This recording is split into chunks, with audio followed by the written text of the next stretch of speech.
Manga mala omusala gw'oli ofuna wano eno kati ntiye. Tiketi eyo just okugenda olina gikolerera emyezi gy'ebiri kitundu. Nti okay.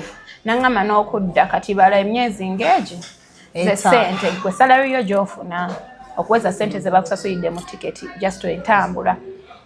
Kati ngamba free shopping eri gy'ogenda okukola amanyo shopping buli ky'oyagala ne sente zino ze bagenda okuwa bali banga bagenda kupa obukadde 3 muteke ku account. Kati balance omunene musanga eri. Kati nangamba sente bakuwa zaaki eri ogenda emsinga nti just genda n'omuyimbi we kubanga ni mukono gwa muyimbi we. Olone shopping Kazwagamacha simanya bikira Mario ewe gayaza ewe dinisa simanya gayaza mu dinisa gwe nangamba oli musiru neka nangamba oli kasiru nanga nkoze eki nanga manya ebintu bye bakola eyo nangamba ABCD nangamba kategenda ozeeyo omuntu omulala nembuuka nengenda wansi mu MTV nembuuzaayo omuntu omulala nangamba mukwano ng'oli mubisi nnyo.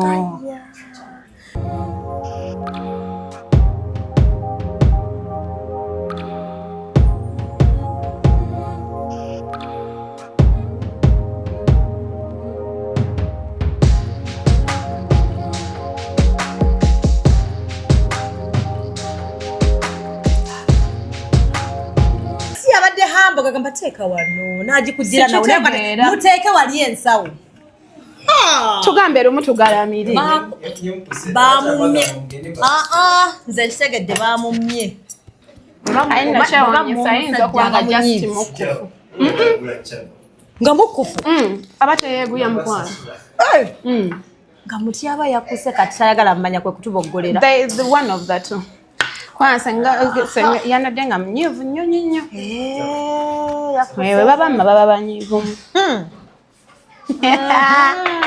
Iwa it will end in tears.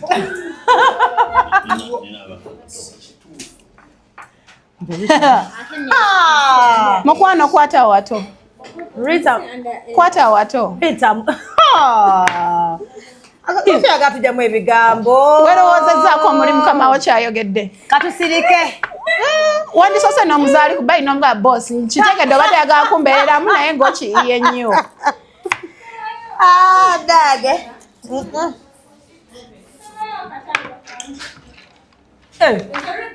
batuli pati lwaki temufuna buli busityoza obubikola webati lwaki temulina buli busityoza obukola webati bu cocktail straws kuyaya wano nga bukola bwebutyo oba round butolina obuwanvu tabwagala buno bw'abasajja kayinza okunfumita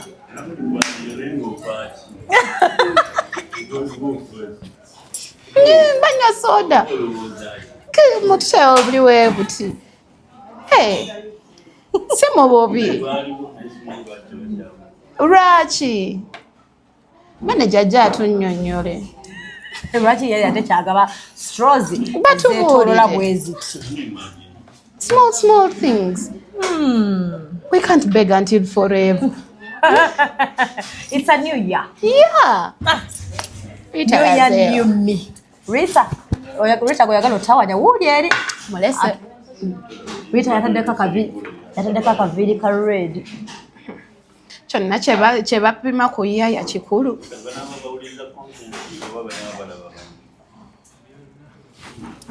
babalengera eno sanula fe omulaba ali wano emabega omumanyi kali katoka bwabwa ng'ensi tennamu nange mwaka nno ngutandise bulala oba sitanninawo sani omwaka gunagwako nga tukyanyumya agenda kukyawa kubanga engeri gye ntandiseemu muli newulidde nga agabye kakuviire akwesonyiwe Bandange, Happy New Year. Happy New Year too. Welcome to my YouTube channel, Dorina Sasura Bandange. Sasa kulaba ku New Year manyi watu bali busy. Fireworks, posting New Year new miss. Nakula banongo bigizo kujako kukonda ze wano akakabaka. Akaliwa. Kabaka yayogedde ka challenge ko. Yatugambye twe okwegatta kwe kuwangula. So kati tulina okwegatta tusobole okuwa. Twategedde kwegatta kisa kitegedde. Just styles ezaabuzeeko naye. Ko kwegatta tujja kwegatta. Oyagala jemera twegatta. Oyagala mujemera. Magulu nnyondo. Twegatte. Banange mwegatte. Kintu ekyo kirungi kirungi.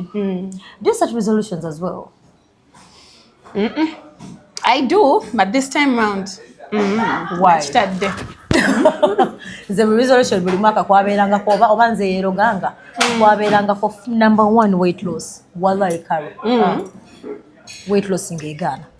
It's number 1 on my list because now I know bandidde so nengamba kati starting Jan. Weight loss. Era abagym bagenda kola nnyo mu January.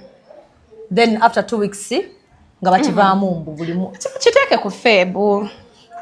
Kwanga kati awo Feb tuba mu pressure za Valentine. But New Year resolutions? Tabigenderako. Nalinga mbigenderako until last year. Then now mid last year, I remember I even made a post nengamba. Okutandika ne kati waliwo ebintu byengenda okujjako. I'm going to get my age and put it on one side and get my ambitions and put them on another side. Buli kimu kitambule nga wekyagala because toteekako pressure omaliriza okoze ensobi. By the way, you're right. Omaliriza okoze ensobi. Karo akoze kino n'ogamba naye ngenda kifuna ngenda kugula land ngenda kugula ki tomanyi Karo was ngeja service all that. I don't base my resolutions on the people around me. I base on kiki mpulira from within me, what I want to achieve, what I want to do obitegeera. But always, most of the times to be caller, and then we put ourselves on pressure. Normally, it's anga tokoze echi. Gachikulide. Nokole bichamu. Frustration wejira. Yeah, you get frustrated, you're stressed. Osanga muntu ngali ku pressure na pressure yenyini ya jeta deko. Wow. Yeah. Ane Karo, what else we nalabye wabirabyeko some YouTuber. Ngaina mwana gwabulira nengamba Karo ne yabulira nnyo abawala bya club. Musimanya agenda mu club, musimanya mbu vibe nekwata. Omusajja namutwala ewaka nejja yamutwala ennyumba yali ennyogoga nnyo, whatever that is. That remember, it's like as if whatever she was given to drink. Yagenda kubanga omusajja gutandika okuvaayo. They used her as well. They used her like Then a friend of mine, then a friend of mine recently young man doing okimanye ennaku zino buli bwengenda mu club konza of course sometimes mbani namwa kasente kange ngolusi mbanjagala nange mwawe wanze angulira wako just naye buli musajja nkwana that very night abayagala mujjemu that very night ngayagala mutwala waka okay ekyamotoka bwe kigaana abayagala mutwala waka nende kakati mbamuwagaana tadda mukubira chokana bawa exenze number tadda mukubira nakapaleto nsima kigenda maso sex kimanya basajja baloza sex first of all to teach value na bwana baba yinti na fena bagenda mu club there's no way you can say no. How can you say ngamba career ya twakogera kubina ebintu bya club I rarely party but what is happening really seriously ndaba kikyagenda ddala mu maso. Those are two different scenarios. Actually omuwala spiking did they spike the drink? Or it's just okunywa it is possible. Anti kati mnanga abantu bayina ebintu bye bakozesa. Ng'ovudde ne ku just normal spiking batera mukola mu mabaala. Kwebasa abawala n'agenda okudda engulu nga bamukoze ebintu byatategeera. And I talked about that last year and I remember I got a lot of backlash. Abagamba odi campaigninga bichi oyonona businesses abantu bichi. I'm like, these are things that people don't want us to talk about. But they're happening to young children. We started even losing people. Abana bafudde tubadde tubalabe nakusineno ngabafa. Mbwanti yabaddeko ku balagondi eno yanyoddeyo kino. Most of the times the girls were spiking ebyokunywa tomanyi health yo n'omuntu eri etya. So at the end of that day, n'abaana bennyini ng'ovudde ne ku spiking, omuntu wano ajabeera wano namwe tudde nga atandikidde kuyaya nga badde anywa soda. Atuuka ewali asangewo wayini anywa wayini. Atuuka ewalala asange nga banywa shots anywa shots. Atuuka ewalala nga bali ku singleton naye asaba. Ateekemu shisha. You're going to get alcohol poisoning. That's where it comes from actually. One But they spiked me, my friends. I don't trust them. Speaking about that, now educated that na mixing us so is different. Coca-Cola na nitaka mfanta, nitaka msprite mukwano. Mama, the next day, the whole day. Food poisoning. Oh boy. Mixing drinks. Yeah, mixing drinks also. And also, kumanya just intake yonga we koma abantu tebepimira. Be it in drinks, be it in bintu bya bulamu, abantu tebepimira. So me, I believe all these things. No, you're muwala chayogedde. I talked about that last year.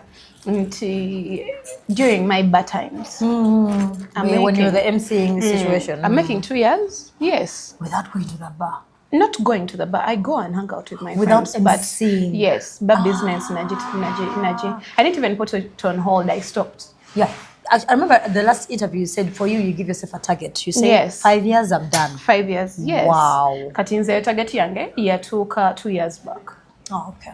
Twandali nachetera mu mutwe nga ngamba after a certain point I'm done. Ebintu bya bbala ngenda kubambye I think people should just learn that at the end of the day. Recently, Brian Mulondo twamulabye naye exit. Namulabye munakugera. I'm like, yes. Like, wow. Yeah, and it was yali yachogerako naye nga manya asaga. Umanya asaga nnyo. Until I saw a post, then started asking me. Nowadays nabagenda ku social media is this true? Is this true? Nazuka ngali emotional ngamba banaye finally Brian. Yeah. People said yachimaze. I don't know if it's official anyway. Yeah, it's sinachiraba chiri official but yachogera but tutadde mulaba ku TV nga tumanya kati chiri official. Na mabenda studio because the studio I was like, good for you. Yeah, Katari wanted to do that studio since last year. The equipment later last year. Biba Dewa, I think he has been planning his things also. Yeah. Lovely. But back to the question. Rebintu mabala byaberangamu. Yeah, I remember twayogera ku bintu bya mabala abawala webajja omwala najjanga sente zayina muzimutusa butusi ku location obanga ayina munezigeno ogula kabbiya akasooka tayina zimizaayo tayina plan nga yamanyi ayina ofuna omuntu at the end of the day musajja agenda kujja wamugamba owaayo enkutika n'agaana tasala gaana. You understand? Ebyo byonna bizzeewo ku lwaki those things happen. Yeah, they do. They do happen. They're still happening. Abawala babakozesezza abawala babawadde n'embwa ewaka. Yes, natuukayo. Yes, it has happened. Mwana yakomawo nga papa n'atugamba munnange omusajja yantutte mutawe twatuuse eri ne bampeera babawa ebintu by'okukozesa ebiragalalagala. And the next thing she remembers is a dog. Oh God. So people have gone through very hideous experiences. But the root cause of all that abawala tebagala kola dodo. Let's accept. Choka is a new year still. It's still Chigenda sigala watakati it's getting worse. Because ebirungi byo byagalibwa ka pressure ka internet wekali but then okukola tekwagalibwa. So what do you think is going to happen? For them in their mind, and I don't know who sold that bullshit of like Mosirike. That's bullshit. Musimanyambu. Egwaso so kuoma. Right? Mbunze, my cookie, I have my cookie. What do you mean? I know moving capital. I know moving capital. Moving capital. Akantebati kategani bagamba tukaizo olwaleero. Then moving capital. Moving capital. But at the end of the day, you're losing a lot. And there's something you've said is becoming worse, Carol. And it's going to keep happening because Waliwo, should I call it entitlement? I don't know. But Waliwo, something that is really breeding naddala mu baana between the age of 17 and 28. Gen Z zabo. Actually 28 ngenze wala between 17 and 25. 25, yeah. Wamweyo gap weyo. It's too much. You find a girl yakaweza myaka 17 nga akugamba ebintu kubasajja gwe byatagezanga nako. Webale. Nogamba wanje wanje omusajja omukazi gonna omwana yabadde ayogera wali olunaku basajja. And now you see why I say it's getting more ugly and it's going to even get worse because luli byaliwo naye nga bantu babibikirira nga fa babyogerako fa bavumirwa lwaki wabyogeddeko. But right now we are having YouTubers, bloggers and all these people hosting these kids that are saying kids. These impunities on air. 17 years, 18 nga kalimu experience that you twandisuubidde nti oba UCC nti all these things ochegera Uganda Media Center nti ze zandiyingidde mu bintu bino and they govern the people that are being hosted. Nakyogerako ne wenali wa Shalom ne ngamba we YouTubers, bloggers and all these people are the number one people to blame.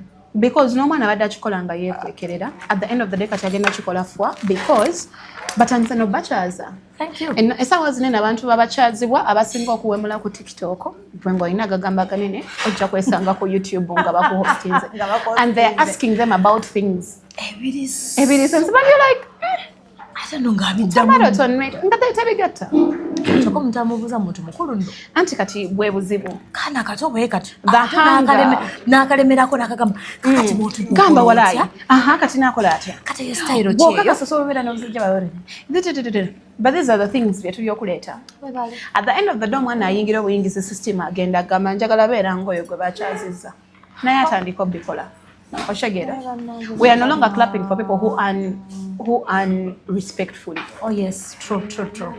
That's a good one. So kati when you find omuwala agamba nti oba bamutwala oba n'atirika oba biki let me tell females this abawala abali eyo these are the things bye mugenda oyitamu. Yes, because number one mwagala nnyo ebintu ebirungi ate temwagala bikolerera temwagala kukola and the second thing you want things very fast. Oyagala leero otandika okukola enkya ng'ovuga range kitegeera ng'osula mu apartment ng'osula ku 4 points oyina latest iPhone kati gwe manyi abaana baliiridde ku iPhone 17 ate amu tebagifunye unfortunately nagamba zengera okulaba akaana kato ate agirya box eriwali yes 17 amangu ako yes ate bakyazifuna nnyo because mutufalo we balidde ku New Year nga tebagibawadde era mutuufu ate yatiza sigiina nafudde sana jukula by the way kankuli nalinga that's the thing abantu bajjaga muno nekoza but I don't like it because a friend of mine called Maurice Ochola she don't like always have a conversation every year wabajja ndetira but kuno yamba zali mugamba iPhone 17 nangamba but so every year you have to change the phone namugamba what's the difference with the 16 nangamba the only difference is the zooming situation pakusoda wange neyanziza ya mtiabo original wado werabidde yagiyingidde bulungi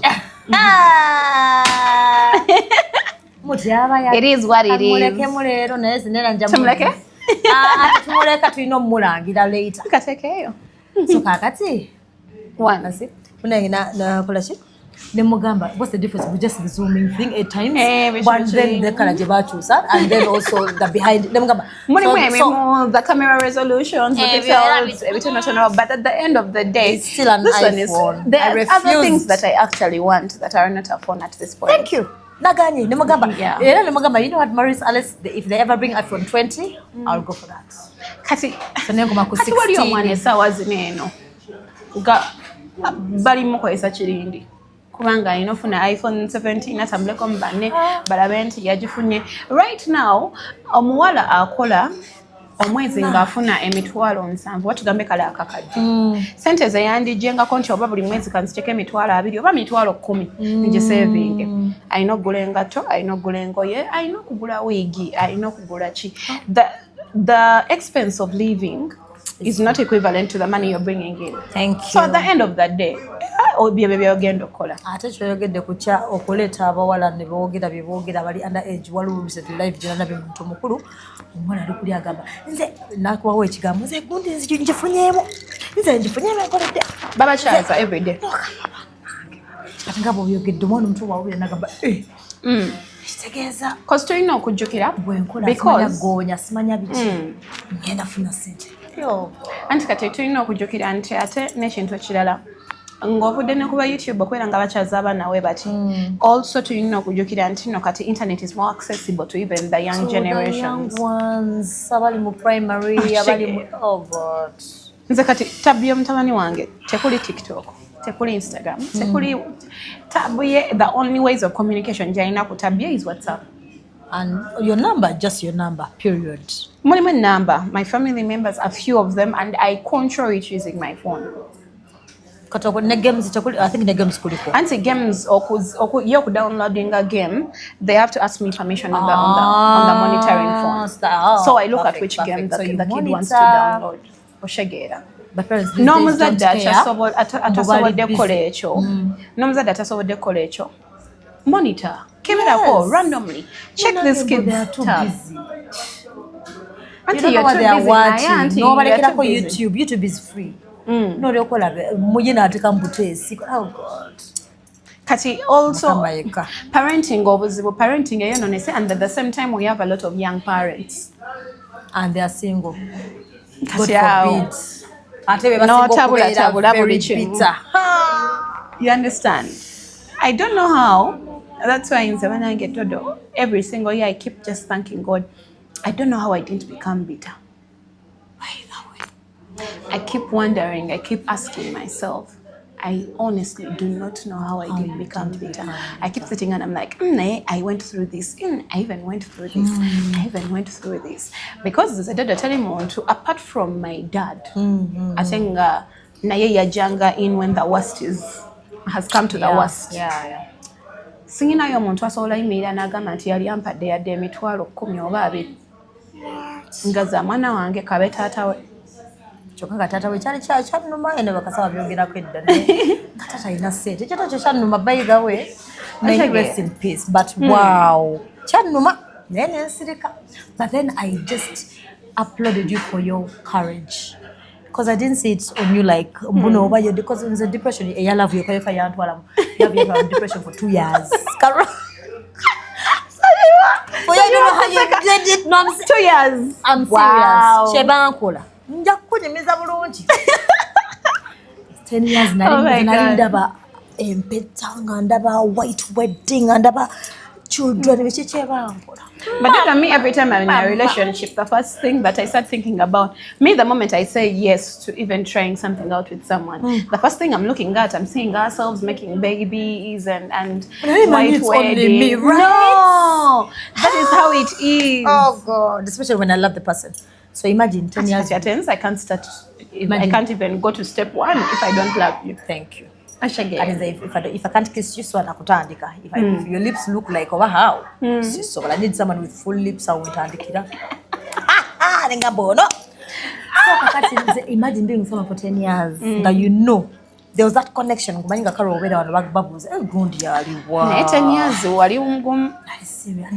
Natandika ni Motoka. I was in my early 20s. I think I got Dodo, what are you talking? Omwana wange, I got pregnant when I was 22. Mwana ngina muzala ndi 22, ngenda weza 23. What into when I'm falling in love, singo ndimulavu zinganda bakuli mu sitalimu.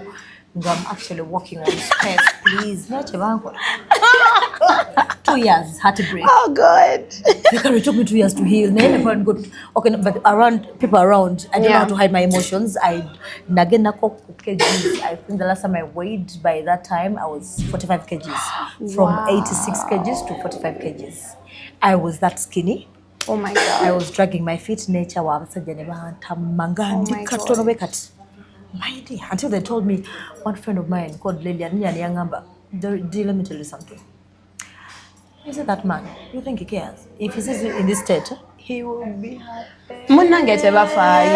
Nagamba hit him with beauty, with style. You need to love yourself. You need to pour into yourself. You know? I don't know how many times we're going to say that, but abantu maneno naddala ng'omuntu gobadde naye ewaliwo ebigambo byesaagala nnyo kweyisa mwaka guno ebigambo nga narcissist, ebigambo nga toxic, sijui trauma, ate what. Those things I don't want to use them a lot because at the end of the day, let me tell you, anybody out there, ng'olaba ye badde pattern yo kye kiri kyembadde njagala okuddako about your friend. Your friend should just now yakube mu torch. Because you see, Dodo, we are what we attract. Really? Unfortunately, it's the unfortunate truth. So, in my mind, I'm thinking, you're thinking the dress code. Not dress code. What exactly? Because what she is loves dress code? showing Kale her belly, and I now know Mukwano, Chenkugamba. There is a certain point. India is one of the countries as in the highest rates of rape. Chokanga, they're all covered up. Go. The women are always covered up. Jesus Christ. Sakati, China chongamba about that. You are what you attract. Wow. You have to look into yourself. Bwebanga eva bakukwana bagala kukwabula maybe webuuze omuntu ono wajja okwogera nange, how do I respond, how do I carry myself? Ochegeera, what are the things, because energies are what people don't understand, that I get to learn more and more about. Our energies really come out onto people. Haven't you ever? Me, I used to have a problem, a serious problem, by the way, until I think early last year. Chali chintawanya nnyo nga kinomya n'omutwe nga most of the times the people around me get intimidated by my energy. Even your friends? Yes. What? I'm sure someone out there faces it. Dodonga oberamu. I don't know if you've ever had it. You live in an environment, but people are intimidated times, by you. Most times people feel like there is a competition. There is a bar that I know that thing. I know. I know that thing. It is that energy. These energies of ours, kasuka to the people around us. So unfortunately, most people, the highest number of people will see it as competition. That chick is proud. It's the same that happens in relationships. I have seen the most unfortunate bit. Us women, we've really swallowed. Swallowing like. Twekotogedde nnyo and tusiza nnyo standards zaffe to fit into men's expectations, men's comfortabilities. Talk about just that. Because munanga nti ninobeera mu relationship. That was going to be my other question. Tukole kukyadisiya kubanga abawala nga batugamba vali eri wansi. Omusajja n'omulwisako omwezi gumu nagamba omanyi banno. Bali banno bannange nze ndi Doreen. Anti Dodo omusajja wakugambira omanyi banno kitegeeza siwo. Era wamma. Because he didn't come for you. Because if you came for me, why are you talking about the other people? We need to start taking people's statements seriously. All I've been trying to be about getting basaga, that they are joking. My dear, start taking those things quite seriously. Last year we had a lot of last year and the other year. Twalabanya abana suicide, abana ngabe fumite ebiso, abana bato and all. When you go back to the story of these people, bagamba choka baliko ano yena mugamba gwa wachiri nkutta. Naseka. We take these statements lightly, and then at the end of the day, these things happen. Oshegeera. Weegendereze nnyo Dodo ne weegiba mikwano, weegendereze nnyo ebintu abantu bye boogera mu lusaagirizo. True. Those people actually mean those things. Weegendereze nnyo ebintu omuntu byayogera ng'asanyuse nnyo, ng'asaagasaaga oba ng'anyiize. Ate bangamba n'okuba nga n'omutamiivu ng'anywedde. Yo omutamiivu kuva dda. Omutamiivu tabaagambwa. Kiva mu mutima aba kitegeeza kyekyo. Omutamiivu aliko ebintu ayankidde. Omwana ajja kujja wano ena ekiro papa. Nga tolina ngeri gy'okizaayo naye nga yali honest kyekikye. Kati yo omutamiivu.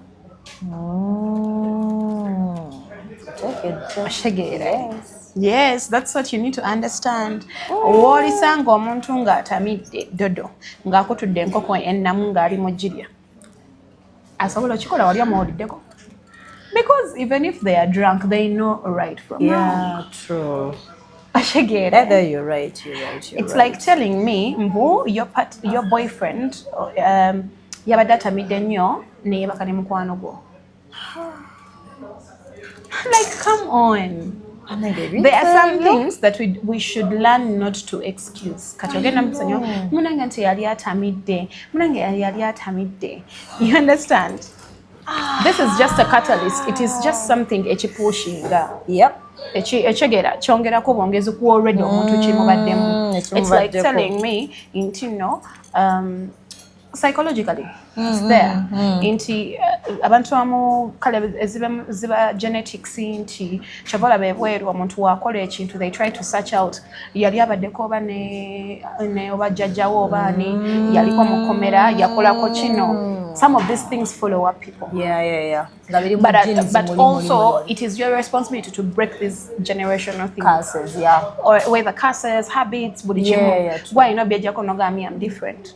That's why I don't believe in the statement of Mbosimanya nali muntu mulungi nnyo then abantu ne bankola obunyana. No, a good person remains a good person, but they learn boundaries, Dodo. But I mean, like sometimes you learn the hard way. You know what? I am done caring. I am done. Can you stop caring? Can you stop caring? I know you can't. Can you stop loving? If you're a lover, you will remain a lover. You're right. You just learn boundaries. A good person remains a good person. They just learn boundaries. Chitegeza from the beginning. Okay. Okay. Teyali mulungi from the beginning akakazeke kalimu naye nga yefuga. And then it overpowered the person and now they are trying to justify what they are doing. Bad can never be justified. No. Dodo tekitegeza nti omuntu wakufumita ekiso nawe kwata ekiso mufumite. If it is not in you to kill someone, you will never kill someone. It's that simple.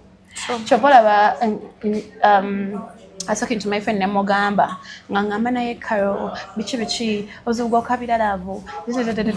Why was status geneteka Agamba? Me even this year, if someone comes along and they connect with my soul and spirit, I will fall in love. If I perish, I perish. I will keep falling in love. Ono wagumenya nganguteka mu recycle nganguza. Nganguteka mu recycle nganguza circulation until I meet the person that actually treasures me for who I am. And I think that you're right, because now people think just because there's a trend going on, or what trend, or whatever is going on, ballows or what cycle, whatever it is, whatever, what disease, ballows that everyone has to be in that particular bubble, that world of like, no, by the way, there's no way I can decide to date 2-3 men and I sleep with this one and this one and this one, and then they tell me, hey Doreen, you'll be there, you're missing out. How are you going to find the right one? Wow. In this day and age, so I get conflicted. Then when Bilozo Nangama is not Missy Sovola, I never can know. One at a time. Nakama the old soul. Me, that is me, one at a time.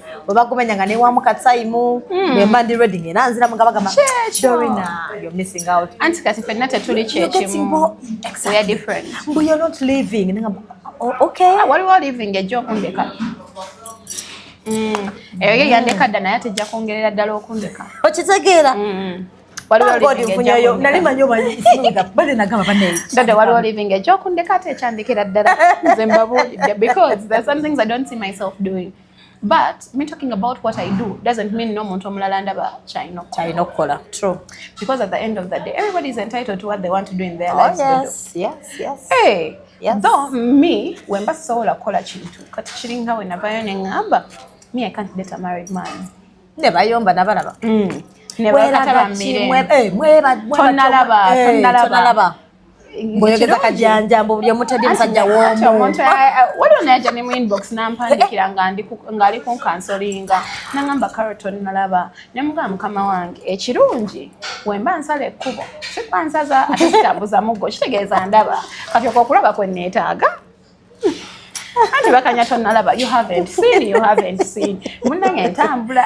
Balaba. Oh God. But I'm not going to become something just because of the pressures, the waves, and the perceptions of people. Right. Your destiny is different from my destiny, and I don't know. Yes, we desire to be, in certain places. But I'm not going to become desperate. Yeah. Just because. You're right. Mukutegeera by the way. Mu bufumbo teri bidabo bya ani asoose. Then again, I know marriage is good, but Nengamba, it's not like an achievement like you guys are putting it. Lwako tunafuna musajja. Lwako kati wadiba. Ngobe for bitter. Nzebagambye bugambi. I know to some it is, but to me it's not. Like there are other things I'm actually looking at, focusing on, because it's when I get number right now, in my mind, since I'm not ready mentally and emotionally, and I know I'm good. I want to achieve those things that I want to achieve. To me, it's not an achievement. Because what that perception will change. Anti-information sometimes gets lost in context. If I may say, for you have to evaluate yourself as a person also. People have different priorities. Yeah, they do. Me, I love marriage. I don't want to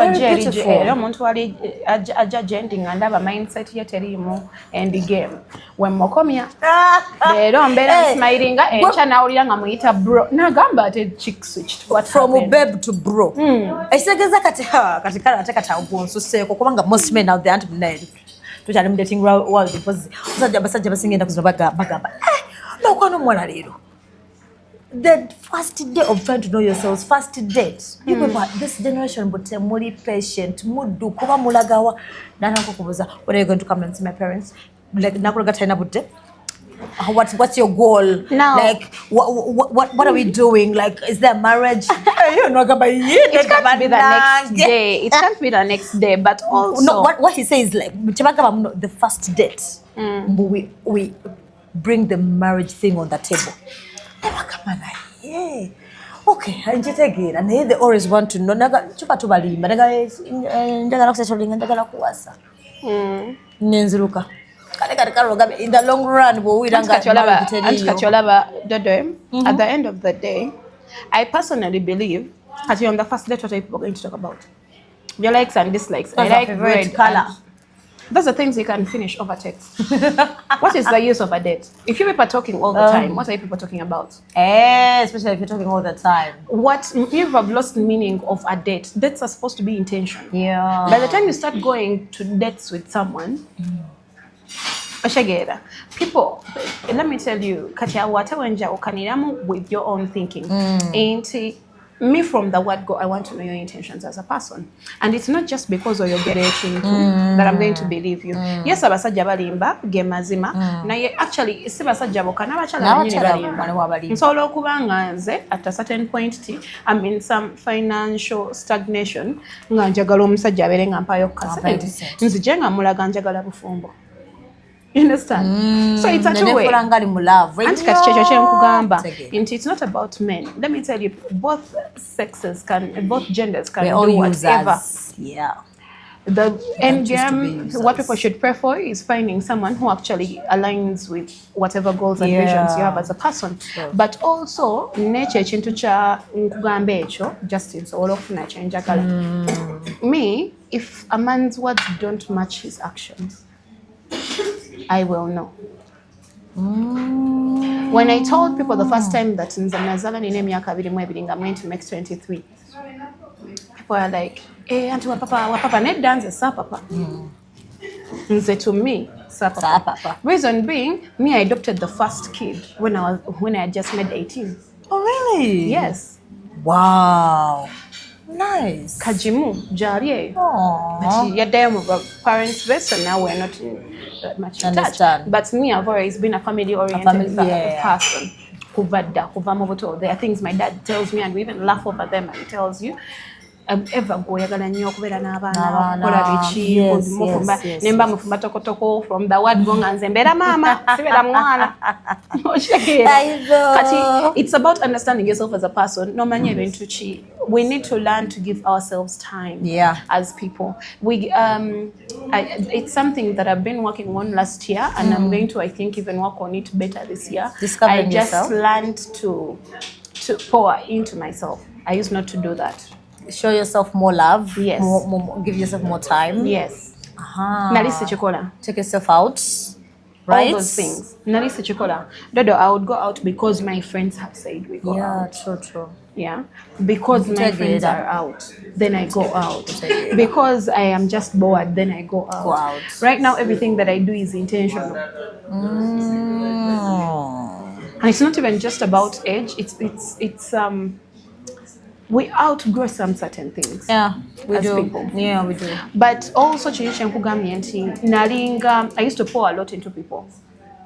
And at the end of the day, you get disappointed, you get heartbroken, you do what. But then I realized, that it's the same reason why I was attracting a certain type of people. A certain type of friends, a certain type of men, Because you attract what you said you what? You are what you attract. You are what you attract. You ask yourself why you always attract married men. There's a reason. Maybe your circle has those type of people, same vibe. Why you attract young boys? Maybe. If you want to get married, yeah. If you want to get married, I personally want to be married. I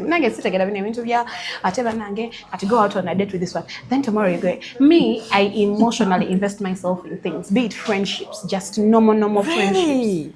If my emotions are not there, I will treat you a certain way. Okay. You understand? What do I mean to be a date to them to be about? Serious. Cutting me as a person, interestingly, the funny bit is, should I call it a love language? One of my love languages is physical touch. Oh, that's a love language. That's why around my friends, I'll touch you. But when it comes to someone that I don't know, I know. Yes. I can play around my male friends and what. Then a nigga comes and touches them. I'm like, okay, what the hell? Yes. I don't know. One time I was dating someone and they told me, they will be in shock. You trust me. I hate phone calls. You're kidding. Wallahi. We are different. I don't like phone calls. I don't want to. You prefer WhatsApping? No, even WhatsApp. So how do you communicate? How do you communicate with someone you love then? Because the difference. Oh, when you're emotionally attached. When I'm emotionally attached to someone, even spending a whole day, my whole day is ruined. That is me. You understand? No, I understand. You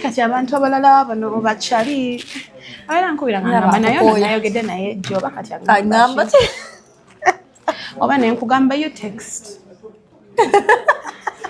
No, that is my problem. Kati, if you're my friend, yeah, I want us to. I have very few. Meanwhile, my circle has gotten smaller and smaller by the day, which is very important. But wava okuva kumacha mpaka sawa nga mukaga ngachali wange tampuliza. Yoli mulamu. Because they know. They always check up on people that I am emotionally attached to are the people that I want to do these things with. Because twemanyiziza nnyo okubeera nga to deal with the emotions, to deal with the time, to deal with the availability and all these things. That's why njagala nnyo I want to give, let's say I'm dating a person, I want to give them all my time, I want to give them all my attention, I want to give them, all these things. But what are we taking for granted? At the end of the day, ogenda kudda mweri sako yabali abantu, so that you also understand into people actually struggle to get access to even just an ounce of my attention. You understand? I love that. But at the end of the day, we need to learn, and when you start getting into a cycle, she's in a cycle. Yeah.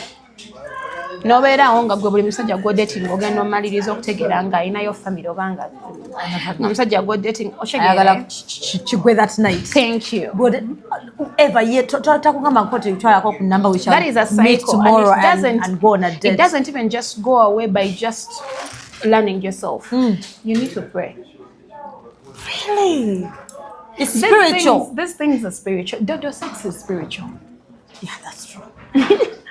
Everything is spiritual. The people we keep around ourselves, it is also spiritual. There's the energies and yeah. There are people I am working on avoiding more. I started last year and now I'm even doing it more. Abantu basadists, I'm sure some of them are going to watch this and they're going to be like, if I no longer talk to you as much, check yourself. There's a problem. I'm not perfect. Yep. I have my own flaws. But then I'm not going to hold an umbrella for someone else and I'm getting wet. Yeah. I must have to first cover myself and then cover you as well. Getting your point. That's why you can't pour from an empty cup. Yeah. Empty. There's a lot of hate, for example. Yeah, exactly. You understand? Yeah. At the end of the day, when you know to yogera ka Agamba, yegolozo manyi buli kimu yegwe. Never comments. No, was never. By the me, I would comment. I don't know. You're kidding. I don't know what you just about what about that. Trying to be in the castle of Yasaka, not young. My Chris Babu Salah Salam. Nenga Babu distributing and Nenga Bayum Babu. You get up some married maiden. Ha! Even you can't get Kiraga. Caralo was a smile of chibi. Katato manya chenyo mira ku bantu ngabo.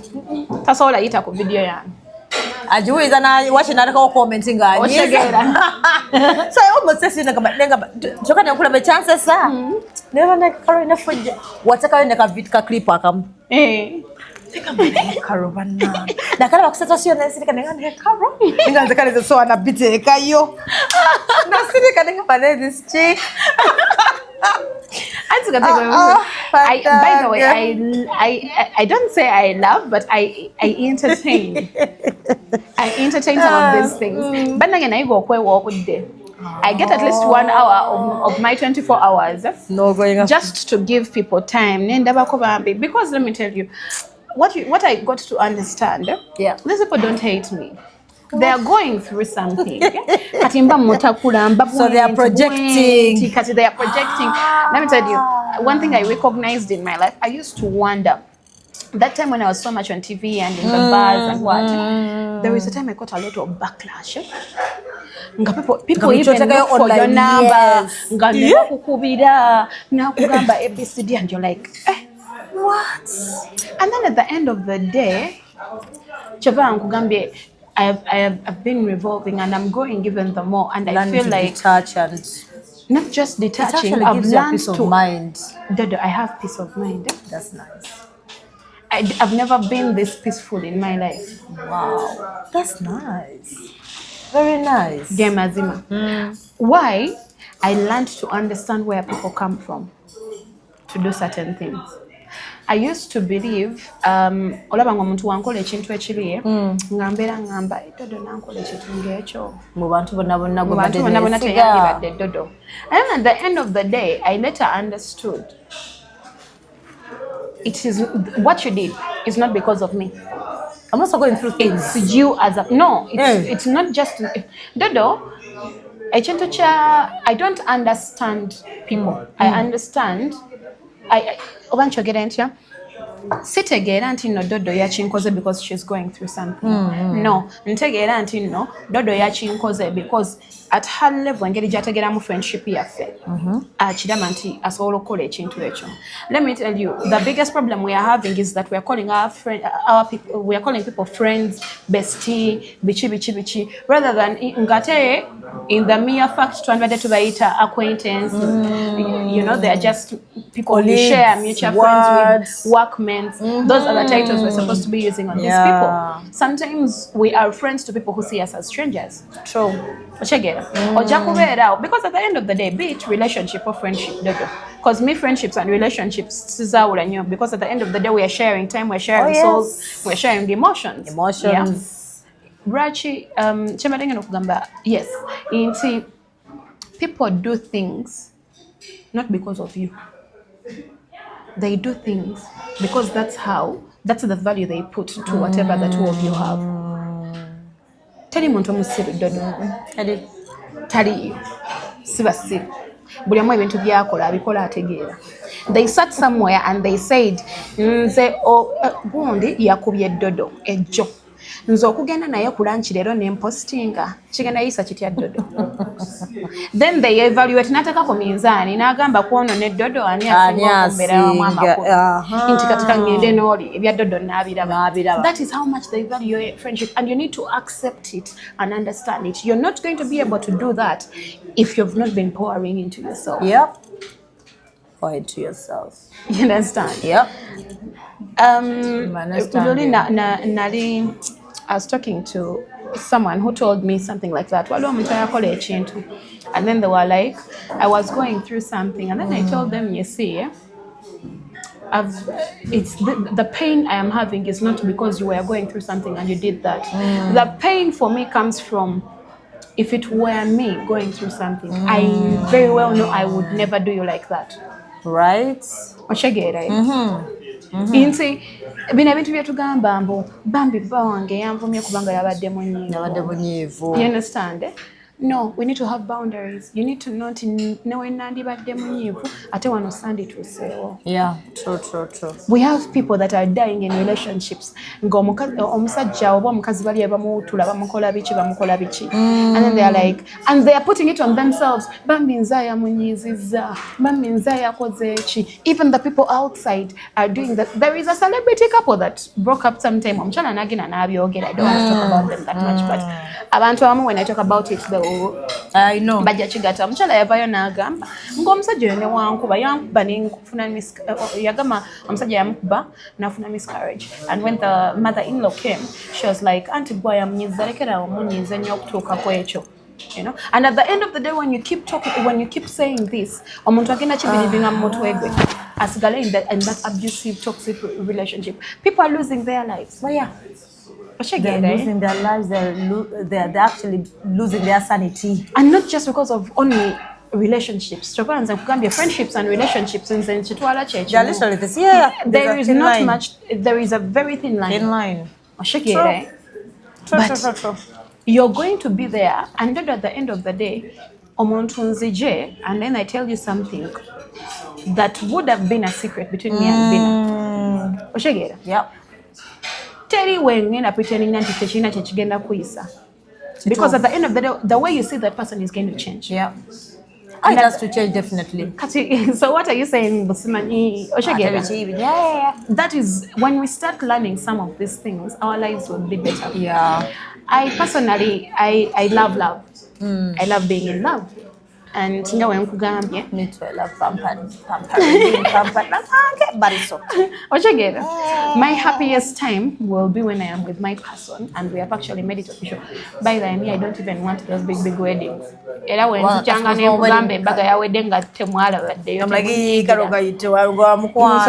small circle. The maximum people I ever want on any of my Mikolo Beat introduction or wedding is 40 people. Wow. 40 ngambala abange n'ababe.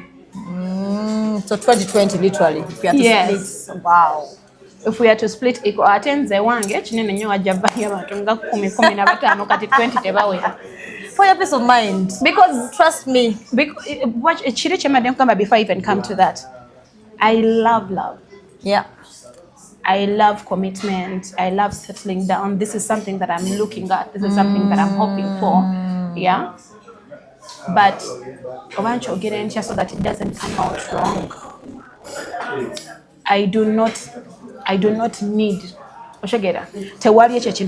if I am not in a relationship, I'm going to die. No.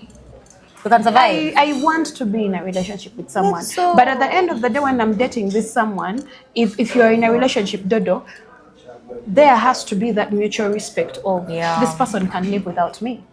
True. I think I've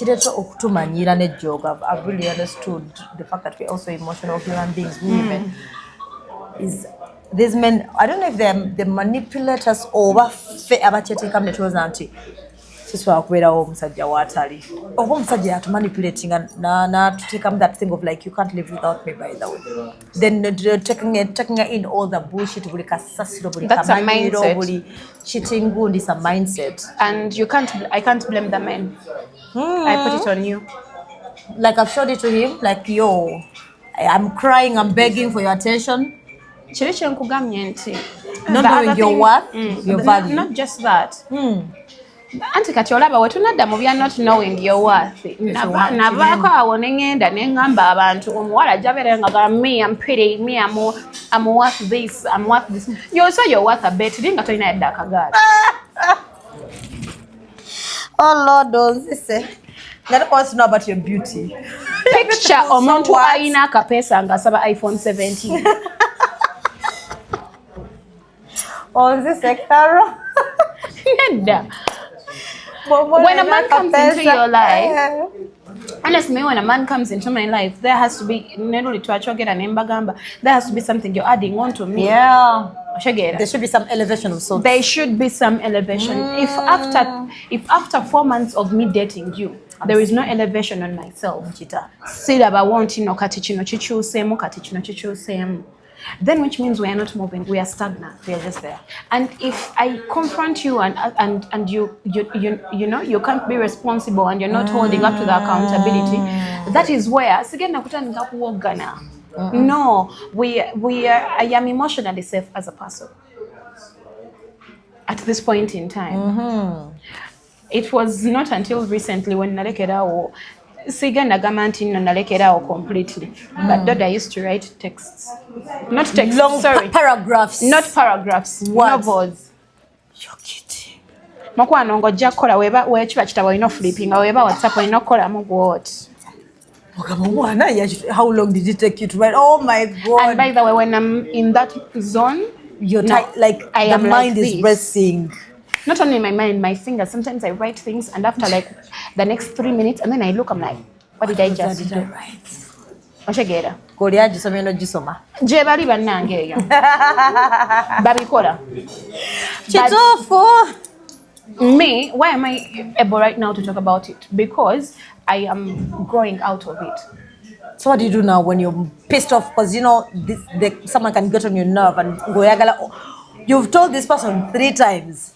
Then you're like, no, you know what? Let me just type it. First time is a mistake. Second time can be a hobby. Third time it's a habit.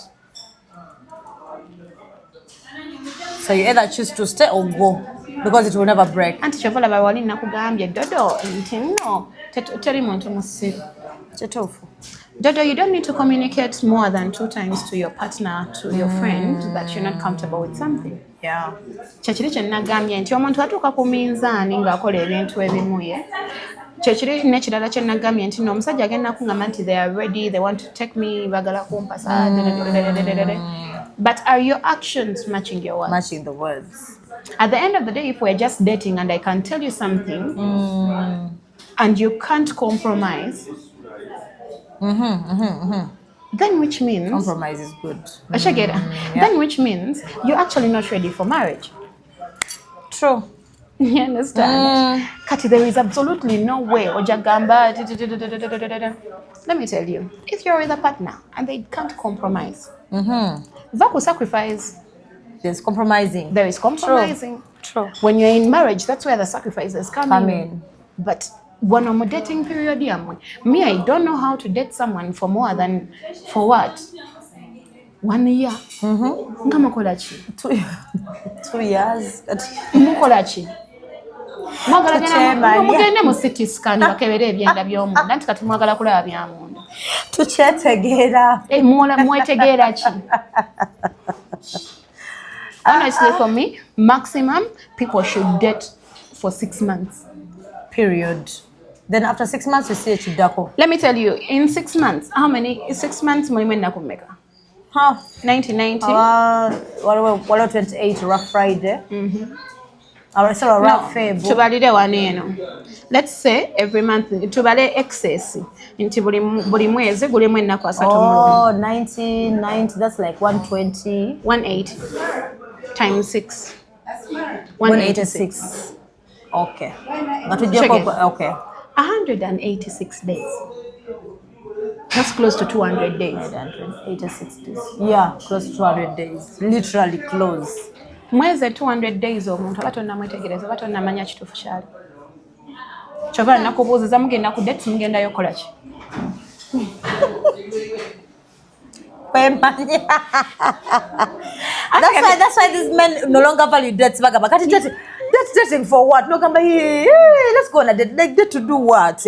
Auntie byebyo to do what? Abasinga mu datinga buwundo nga temukimanyi. Kaboneka kiro walabira. Mbubu datinga buwundo. That is the truth. Ayagala kiro. Auntie gwe ng'omukulu omulaba kiro. Tomulabangako misana. You've never had lunch. Always home. Ate home. Date come at home. Tutuleka tukole ki? There are places that people can go to and just sit as two people. Sit and have. I am not a fan of restaurants. Me too. I don't know, it's just because of the career I took or the stairs and stuff, I know. But like njatula wantu, I'm not comfortable. Or again, when I go on a date, I want to pour into that person. Yeah. I don't see why I should be on a date and I be on my phone. And they do that, man. At the end of the day, when ziri tugenda kusima, right? Yeah. Jembade. So katwane no date. Let's put away our phones. Let's have that moment. Each other. Yeah. Ante kati atawo tetusobola kutandika kwogera favorite color. Kyekyo nagambye nti why do people go on dates? Dates are supposed to be meaningful things. That's why they no longer value dates. Because you're already a man who doesn't value a date, how is he going to be able to value your wedding anniversary? Right? Mukyali nnyo n'abantu abagala okupasinga time. I know. Kyova nakwetedde kiri nti me from the word go. I've always been family oriented. So Kubuza, what are your intentions? I don't even need to. A man who is ready for settlement, a man who is ready, a man who sees you as that kind of person. Again, Yeah. I don't actually. I discourage. I don't encourage women to ask these things from men. We do them. That is the truth. But at the back of our minds, let's know that tuchikola mbocham. Yeah. Even this thing, pressure. Okay, a man is supposed to come through and say, you know what? Yeah. You know, Rosa, nakuwa ring wabayagala. Nakuwa nze mbuze when are you going to propose to me? You know what? Jesus is Lord. Nze mkwano ndeka. Nako kumujukiza. You're supposed to meet no mujukiza. Saba gwa mujukiza. Do you know we're supposed to be meeting like tomorrow? If I'm going to have a conversation about such things, I'm going to come and tell you and wait for your response. I don't need to remind you. I know. Let me tell you, we've overhyped this thing of my man Akolanyo, he's very busy. But we have seen busy people, right? We have seen busy men. He's too busy. He can't say hi. Yani. Look at the richest people in the world. You know. Waliwo omuntu yali asinga Obama okuba busy. Yali tarunning agwanga damba. Did he have family time? Right. So what are you talking about being busy? Too busy. At the end of the day, when this okujjako ng'omusajjawo nocturnal, atenga at the same time wa 360. Ng'ekiro asula akola n'emisana abeera akola nga waviirako ku mulimu agwa wali n'azikirirawo wazukka n'azukkira mu office. If that is the kind of person you have, I am very sorry, I am talking nonsense. But I have this person who actually has 12 hours of sleeping. There's about 8 hours. Even in between there are breaks, meanwhile, going to the bathroom. Now, Dada, we need to understand the kind of people that we are meeting. Dada, when you're around this person, they always have their phone in their hand. Yeah. And then you text them and then they don't respond until the following day or until but they are busy. And they are busy. But then, because your actions must match your words. Your words, true. You're not going to tell me that you've been busy. Posting. Social media work WhatsApp. Or online constant. Or online constant. You talk to other people and you don't talk to the person you're dating. And you're telling me you're busy. That is nonsense. Let's just accept that oyinza okuba dodonga oyagala nnyo okubeera something to someone, but you'll never force that person to embrace it that way. You are not going to force people to envision what we see for them. Yeah, true. Women this year need to stop holding hopes on the men's potential. And as we wind up in response to those young girls, those women. Young girls, come on, man. I know we need these things, but we are rushing life. Reason why you no color into one color mkwano tebagenda kukozesa. Yeah. One color, you're not going to be. People are financially trapped in relationships. Naye wonaba okola kyova gy'okubeeramu osobola okwetuusako akabiri ka ate eyo mukwano gy'okolera mbadde nsaba oyongereko ekintu ekirala. Be contented. Mukwano, if you're not contented ojja kukola nga ssente ozifuna ezandikumaze naye because you're not contented with what you have. Siima ekintu ky'olina weebaze Mukama nti okirina because waliyo abantu abalala bali eyo abatannakifuna ate abakwegomba.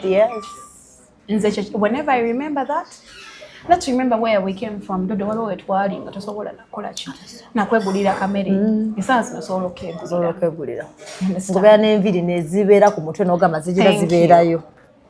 Yeah, after 2 weeks, 2 weeks, nga ne 1 week abero gamba in the next 7 days nembiri ngenda zijjayo. Right? Already you have it in her.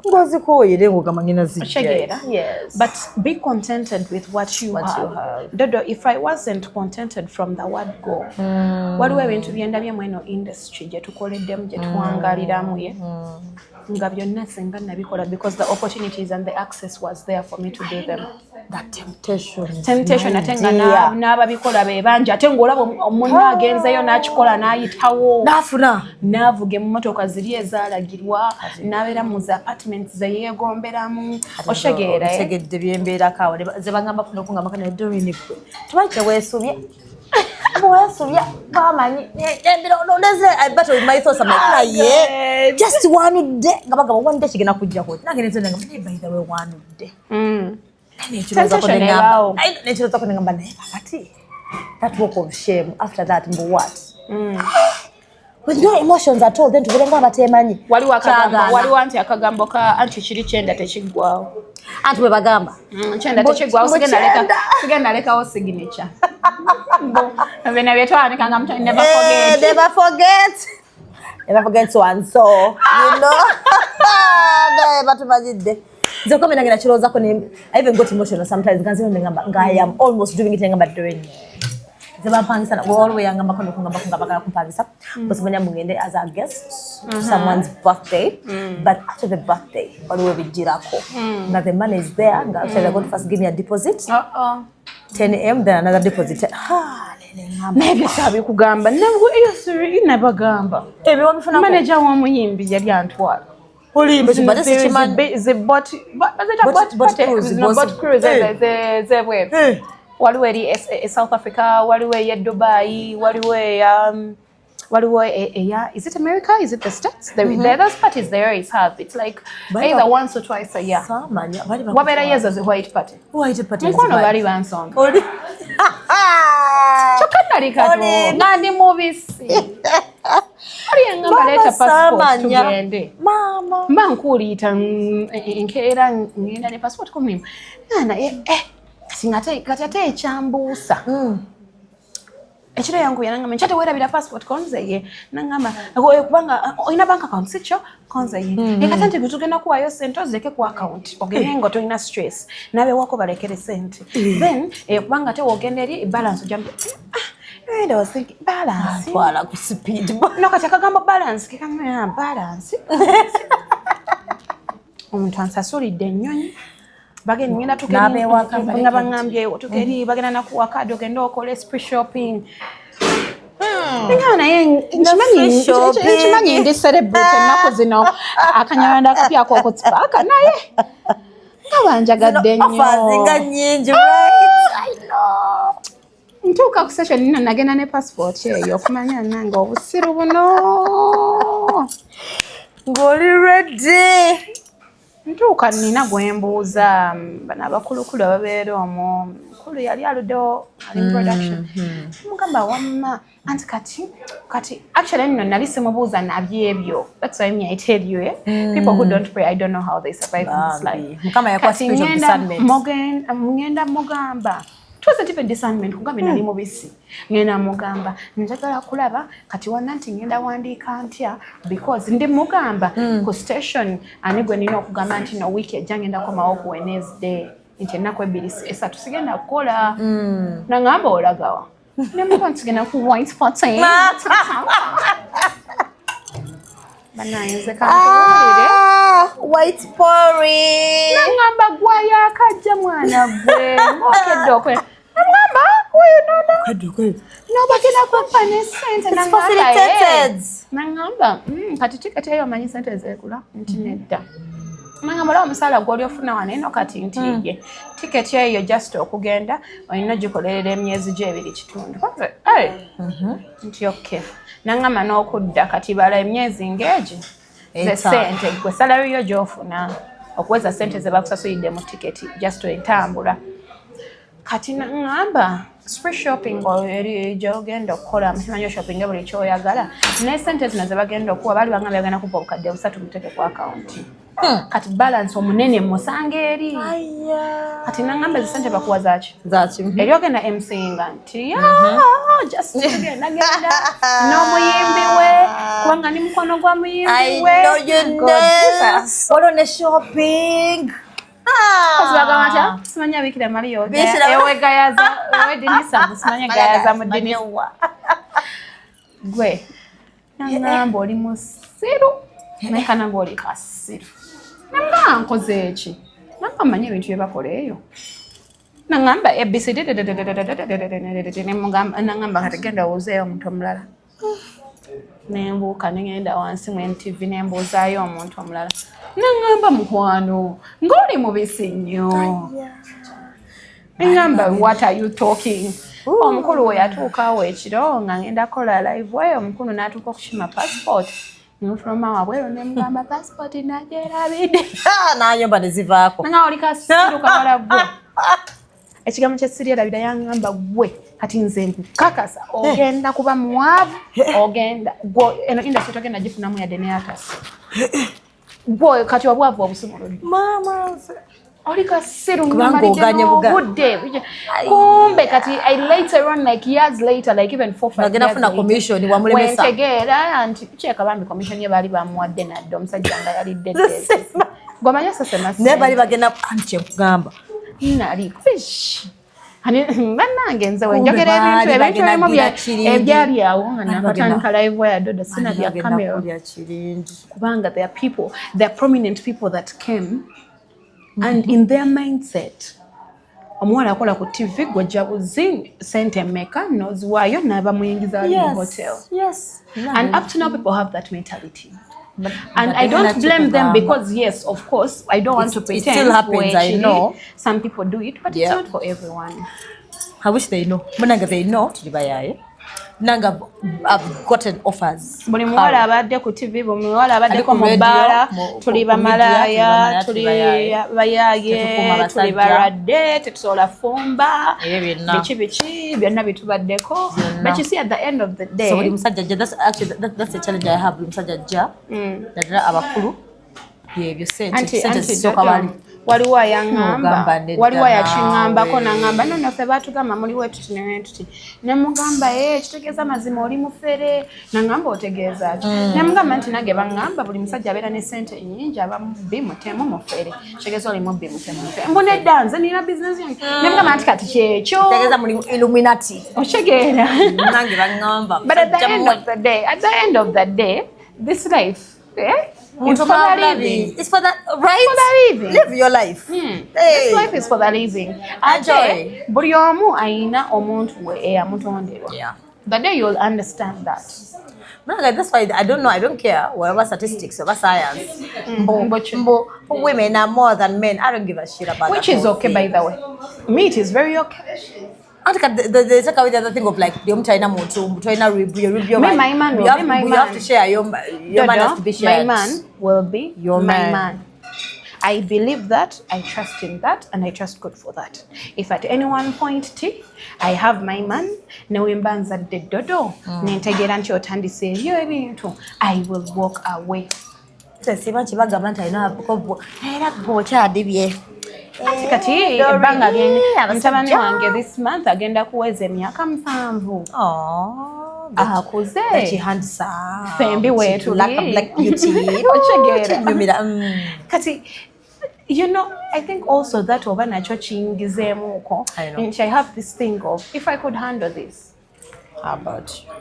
Ashegere, if I could, because ate kati mutabani wange kati nateeka at least ko waneeno but before nali siina kye nina.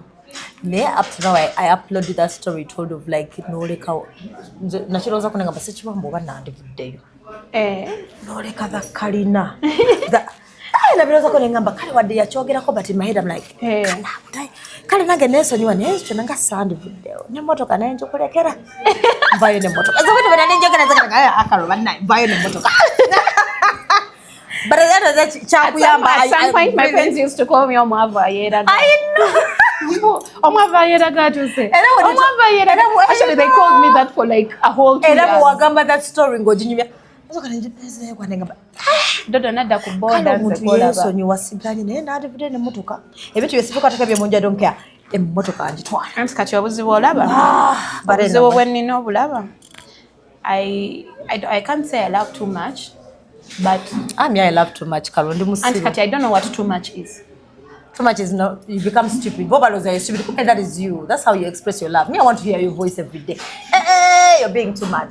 Just say hi back to me. Obuzibu obulala bwennina inti omuntu engeri nze jazem jenja kutwala for the rest of. If you come to me, the energy, if you come to me Dodo ngoli mukwano gwange. Okay, let's stick to relationships. If you come to me nga time frame jonkwanide mga sinakukiriza, you talk to me on a daily. True. I would expect nti ate wenkukiriza ate kisuka no suka. Me, that's what I expect. You're going to just say it in your mind. Yeah. Because me in my head I'm thinking omusajja abeera agamba kankola ebineno naye ono omukazi namala nzikiriza ate nja kufuba ne security nti kati mukyala wange nja kukola n'ebisingawo. You understand? But then ate wenkukiriza n'otandika ate okupulinga back. Which means, however much you will tell me all the nitty-gritties and beautiful things. So that was your initial. I no longer excite you because your goal was that. Yeah. Let's just accept things as they come. Let's start reading people according to the things they do, not what they say. Yeah. If someone's words don't match their actions, then believe you'll get just kusanyisa. And how long are you going to be in that bubble of? Because we are living in denial. True. Yeah. Abachala. Abachala. Chabutonde, you know, we fall in love with a man, and what keeps us in that love is we love the man and fall in love with their potential. Yeah. Zemba nkulabira wala mbanda banga tulina family yaffe mbanda banga bichi mbanda banga you see I see all these things. There's a civil wedding somewhere ambitageera. Oshageera I see all these things ahead. Yeah. But the unfortunate bit mistake atewe tujikolera enti nno omusajja atandika okukola ebintu ebirina okulaga nti no he's not the man that is supposed to be in that place. And you know what happens? Instead of us recognizing that this is what is happening, we excuse their lack of accountability, their bad behavior, their pulling back. We excuse it with what we believe for them, with the potential we believe they can be. Tusigaza nnyo kino ekifaananyi ekya yampisa bulungi wati maybe ayina kyali oyitamu ajja terera kati nate obuzibu abakyala ate kati mistake endala gye tukola. You find a woman thinking nenda kati kamuzalire osanga awo anakyuka, let me move in with him, maybe that's what is disturbing him. A man will be good to the woman that he loves, the woman that gwayina ku mutima. Ekyo sagala kibalimbibwe njagala mukkirize. If he's not texting you the way you want him to text you. Not actually want. You see these men, there is always that window when he does all the right things. True. Consistency is key. If he's not consistent after that, let's stop lying to ourselves. Yeah, you won't change. It's not going to change. Actually, they told me that those men are actually, they know what they're doing and they're intentional. But I'm such a man chakola mkwano. Kati even the men tell me. But I'm such a man chakola. Yep. Let me tell you. Let me tell you. Omusajja amala ennaku 2 nga takuwulize wiki namba nga temwogedde ku simu. Simu siru. Bagambe takota masimu. Bagambe talina bakubira. That is why osanga nnyo abakyala abali bitter because yayingira obufumbo n'azaala n'abaana ng'omusajja talinyeeko waabwe, and then omusajja n'ameeting omuwala in 6 months n'akyala ewaabwe n'akola n'embaga.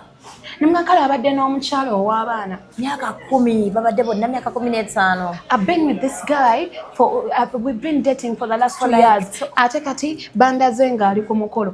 Bakyabi bakola nnyo bamikwano. Bakyabi bakola nnyo, bakyayanjula ng'akulese waka mu buliri. Mu buliri. Ojja kulowooza nti no guy akututeko out with his bros, kumbe ozze mu kasikiike.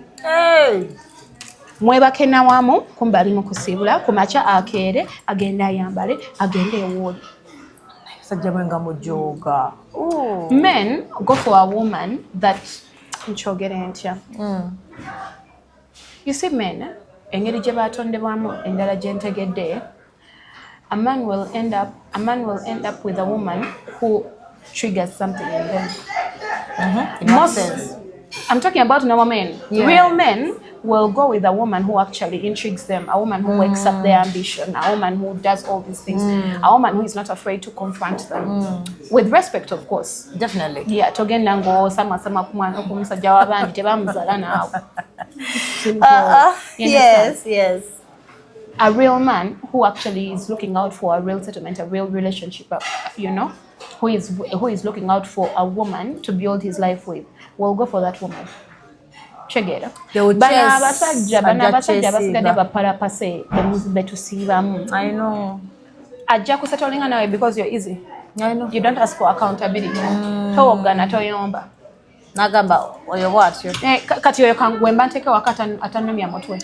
Anti kati that is why you are the one breeding. Mwe kenyini mwa batekamu abasajja kye kintu kya oli yamuteeka waka bana bateka mu apartments abagulira amamotoka. Because that is what you accepted as a person. Kyekiri kye twatandikiddemu enadde nkugamba nti we compromise twekotogedde and we lower our standards to fit into a man's comfortability. Right? Because you in your mind, toyagala munyiza, number 1, number 2, you think you can't live without a man. Anti kati wena bibaddewo dodo because we meet these men and we are stuck in people are financially stuck in relationships. Yeah.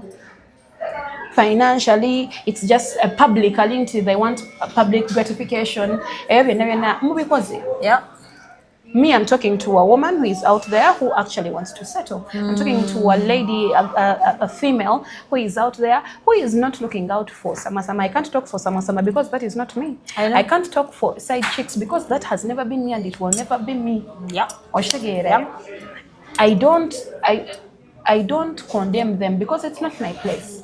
Everybody has their life to live. Yeah, true. Chegera chovola banz eloli najana nembagamba nze sekoma ku musajja kola bintu byayagala but ekyo kyonna kyonna kyakola kijja kundaga if I should stay or go. Yeah. Anybody, friend, oba wa mukwano oba mwagalwawo omuntu yenna atali people who omuntu yenna nga they don't fear to lose you dodo. They don't love you. They'll never respect you. They'll never respect you.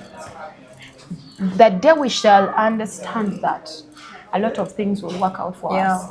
We shall stop wasting time on people. We need to understand the difference between being patient and wasting time. Yeah. And there's a big difference. Those words look familiar, but you're very different. You're being patient with a person and you're just wasting time. People, nemikwano gye tubeera najjo dodo abantu batulaga ebintu mukwano nze kasana ntegera nti no mukwano nti things end. It's not like bambi. People have gone away from kati nze kambabulire. People have left my life at point where I thought you need them. That I won't survive, and I have survived.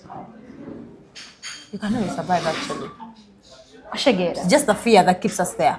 When we were talking about my son, I remember the following month because he passed on in March. The following month we were talking with someone and then oba nayogerachi then and gwetwali naye namugamba naye toyogera bwotyo baby daddy wa Carrier nagamba ekichi nagamba Carol yafadde kati no even the day kati ekisinga okwewuunyisa the day that I was told as in salon sigenda fuluma nga ndinga omulalu nga hafu bagisibye hafu tebagisibye newe composinga nemmaliriza nenzija wano namalawo essaawa ezo nga ntudda naye ne bastanley tebategeera what? But I was picking calls. I was here because I had to go back to town because we had to have a meeting with the people that were supposed to go, like planning which cars are going to be used for us. And so I picked the calls here. Nenywa chai wange. Nemkola bichi and then my friend came, the other friend that I went with. Naye yamala wesawa namba nga naita nategera. Naye yagenda ngokuwulira amasimu gemu ebintu byenjogera nangamba naye gwe ebintu byegenda kutegeera ani yafudde. Nangamba ye tata wa Effie. Ate yena akaaba. Why am I saying that? I later on realized we need to give ourselves time to heal from breakups, from lost friendships and all those things. True. I know if I had not given myself time to heal before I got into any other relationship, I would have been the trauma that I went through in that relationship. Anyway, and it took it there. Yeah. Check it. True. I would have had a different, I can't say I didn't break down. I had my moments as a human being because you're still going through emotions. Yes, but we had good times and those I appreciate and the respect is there. Yeah. And we respected each other. I will forever be appreciative of one thing. God rest his soul. Tamamela wako mawulire. Yadde n'omunogo. Era mpaka kati abasinga tebamumanyi. Yadde n'akamu. Okitegeera. And most of them want to know. Ate no wali at least mwabandi tegedde nga akyali mulamu kati. Right. That's still omanyi abantu people are weird. Babaga kumanyira ekifana bategali yafaanana ate. Bali bafaanagana. Never know. Bali bafaanagana. Actually there were photocopies. If you want to see the dad, you look at the son. Child. You look at the child. Omuteke mu AI. Okuletere wana abanga akuze emyaka egyo. That was his dad. Right. Because they were typical photocopies. That is the truth. Even the family used to say it and everybody naffe twali tukiraba. Yeah. But where have I said that? Where have I brought up that experience? People, this year, give yourself time to heal. Yeah, heal.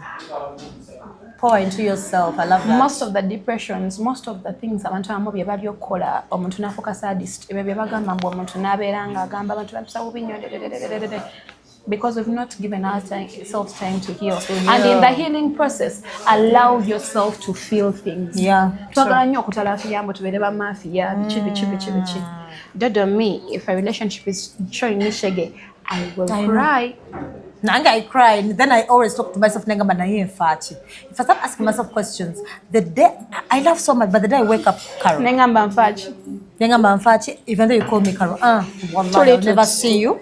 I'll never pick your call. But when I'll smile. Hi. I won't even block you, but I'll just remove you. I will never. Me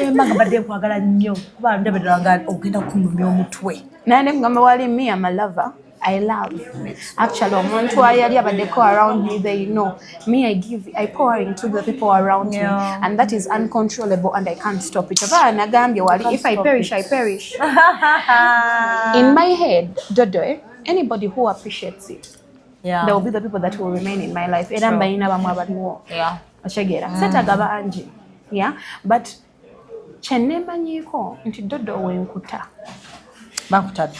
I don't hate you. That's what people don't understand. I don't hate you. But some people, and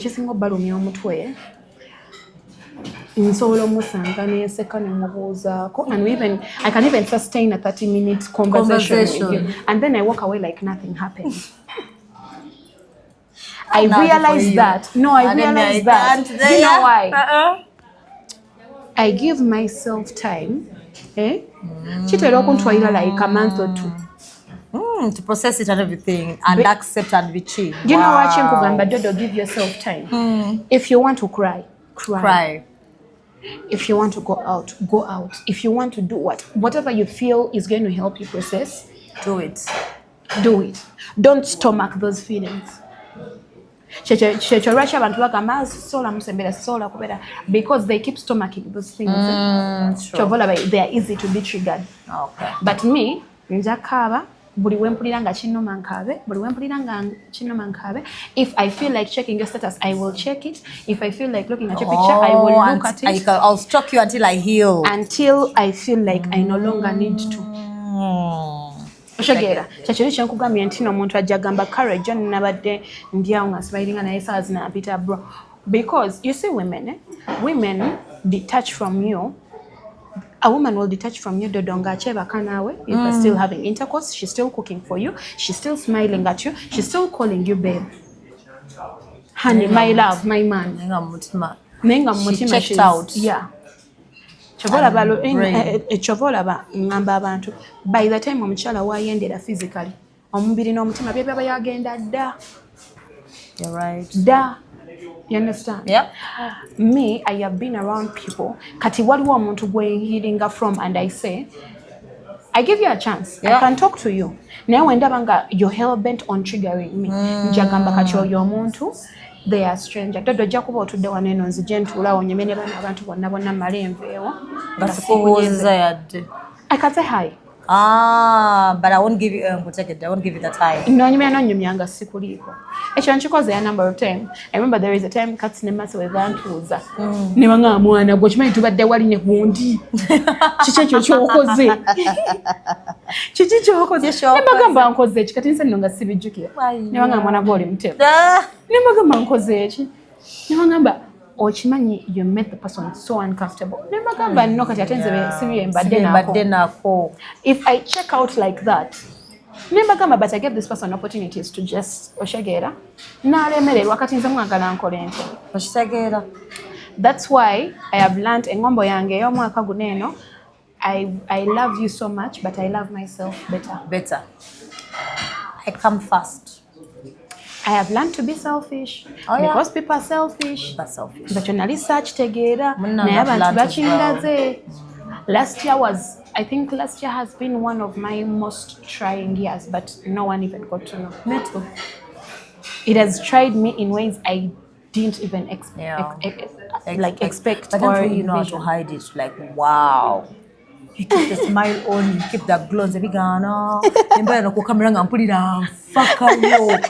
I be sad because just in the circle there go just sagala manya. Abantu ababweru munange mbete musoya kitegera, but the people close to me bategera agamba no aliwe kigena maso. Okay. No. Ajagera. Because I learned to also accept and understand that people have their own lives to live. And I do not put out my stress to other people. Your mind burdens of carrying. True. And then I also learn to appreciate. Have you ever been there and you're having a bad day and someone just comes and smiles at you and then for that time that they are around, you feel there's like that light moment. Now I love to give back and I wish men could understand the virtue of life. Women, women, for us we are mirrors of what men do. Me, I'm a mirror. Me, I'll love you and love you and love you and love you. A woman will always love you the way she wants to be loved for at least the first 3-4 months. And after that, she will start loving you the way you loving. Wakati batandika kama omukazi yachuka. Omukazi oyo. Nakumbe. Kinene nnyo Dodo nayize nze okugamba ku muntu kaabe mu nkwano gwange kaabe ki omuntu ge batanzala naye egi Dodo ngenda kujja nkugambe naye Dodo owaganze n'onyumiza abapax n'obagamba ABCD and then it was supposed to be between us. And then you're like, oh sorry, you know this I get it, people bold. I didn't know it would hurt you that way, but I'm sorry. I'm sorry. Is that an apology? Right? And then after that the same person does it again and again and you still stay. Audacity. And you still stay. Emikono tusigaze mitono. Emikono neyagala nzeka mukwano. let's learn to love ourselves. Let's pour into ourselves. Yes, that's the best thing. The moment you pour into yourself, goes arashi on sakira didn't know. Kati nina kuzino kati ate na progressing. Kati no kubaddamu enough no baddamu. Me na no right. Go and check me. Obaddamu kutide. Zakoswa. Zaswa biso bana ngamane karabana ngaina na amani. Zikometse basi zisoma nengabe. Zikasa wakataka kusakasiyo nasakadenga ne karabana ngaina. Let me tell you I can't. People's comments and the things people say about me byali bintu tekwa depression. Okay. Depression before. I went into depression. I even had to get medical assistance over that. Like it was that bad. It was that bad. Mukwana nze nagenda mu depression nga mama wange ali ku kitanda. Naye nga fena it's about the same issues of what people were writing about me and saying about me and what. I remember that stupid but interestingly, depression zange, one of the organizations in Nali Nkolera and also my dad never and they went into the law. The serving so kutegerera ddala nti actually very serious nga ne baloya bagenzeyo ku media house naye nga nze sirina kyama nkatenza okubitegeera ng'ate abantu beeyo media house bankubira nga baŋŋamba yogera kwa nze yakakane ne mbagamba what's going ne baŋŋamba nti tiimu yonna yeetisse naye kati ekyasinga okunsesa n'okunsesa nti nno baabatuukako nga they have no evidence. Just gossip. Ngane hearsay gwe bayina, it's not from a reliable source. Imagine. Ngano omuntu omulala gwe badde banjogerako naye alina evidence nga abagamba mulekeraawo bye mwogera byanjwanjwa bone balemeza mulekeraawo era webajja webati media house ne meeta ne mugamba nti katwagala oyogereko nabagamba mundeke Naba warning emirundi 10 kati mundeke mu binzije. Fight your battles, right? Fight your battles. Yabagamba nze namanyira nayo oli gwe mwali mwogerako. I know about her family. Kati mundeke mugende mubona abane byamu. Dodo nalaba na phone calls, apology bichina laba ke ebimu bala didn't know. That was the first time when nasoka kulabako omuntu annoonya ne bamuletera mu boot. Auntie, because nze abagonja amateka bangamba bugambi make sure you're not in the same vicinity with these people. Yeah. Because it will look like you've mediating. Nyamacha mu boot. Mbagamba nga banku yambagamba mukwana. Sina nadi yagadde bayamba naye kati muyindikira bankubira yapi. Aina. Aja kunga I'm enjoying the talk. I think it's actually destroying me and the family. Wow, I know one knew. Now that goes out to the YouTubers, to the people out there, yeah. Inti ngatovude kubine bya unlawful arrests eziriwo eziribabikola to some of our friends and everything. Waliwo gwe bajja kwata bakusibenga ne evidence weri. Waliwo bajja kwata bakusibenga ng'ebintu wabyogera nga tolina mutwe na magulu. Nalaba caption y'omuntu omu ku YouTube and I was like, kati just recently waliwo yampereza ka clip waliwo omukyala nze nno mbadde mumanyi like gomuntu ategeera. Thank you. What happened? I know, I'm trying to understand. And she was there talking and talking. Kati interview anamugamba naye olimbawo Caroline Mako amuwayiriza. Olimba kati nze mbimanyi nze byenjogera. Bana evidence. Yagambye abimanyi. But meanwhile, I only started crossing paths with this lady this last year. Ewedde. Bulijjo nze simumanyi nga mmanyi naye nga nze simumanyi. Choka yalaga nti na proof akuinako proof. No mukyalo oyo okufuna enamba yange yagifuna ndi ku I was cause I do events planning. Nali nkozi omukolo gwa koja Chimbowa that 40th birthday we yali yawereza invitations njijukira yampa nange invitation. Omukyalo oyo je namusanga nangamba Caroline Makanza bulijjo nkulaba bichi nsaba ku namba yo. Kati na ndagera ngoberera mpaka mu parking n'abaana be nali nabo bamulaba yangoberera mpaka mu parking bagala namba. Choka from that day and then the next time I met her, when was it? The next time I met that lady, namusanga ndi nabakasuku ba Shalom. Like there is absolutely nowhere I am going to meet her. There is telling me ecology to get her apart from being to be Aba Shalom. So for her, she's busy saying she knows you. Even her demeanor as a person, I know. They are totally different from me as a person.